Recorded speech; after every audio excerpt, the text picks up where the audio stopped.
वसंत ऋतूच्या आगमनाचा संदेश सर्वात आधी झाडांच्या बहरातून आम्हाला मिळतो. बहराच्या या रंगात पांगारा पळसाच्या जोडीने फुललेला हा काटेसावर अर्थात शाल्मली नावाने ओळखला जाणारा हा वृक्ष साधारण तो 20 ते 25 मीटरपर्यंत उंच वाढतो. काटेसावरीची साल आणि मुळामध्ये औषधी गुणधर्म आहेत. या झाडाचे फळ मोठे असते. त्यातून अत्यंत मुलायम असा कापूस मिळतो, ज्याचा उपयोग गाद्या आणि तक्के करण्यासाठी केला जातो.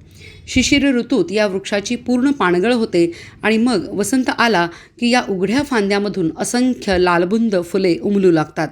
लालबुंद पाकळ्या आणि मधोमध असंख्य पुस्त्री केसर सावरीचे झाड या फुलांनी बहरले की त्याच्या या सौंदर्याची भूल कीटकापासून ते नाना जातींच्या पक्ष्यापर्यंत साऱ्यांनाच घडते. या फुलामधील मकरंद टिपण्यासाठी असंख्य कीटक प्रथम येतात. त्यापाठी मधमाशाही आपली हजेरी लावतात. यानंतर पक्ष्यांची शाळा इथे या काटेसावरीवर भरू लागते.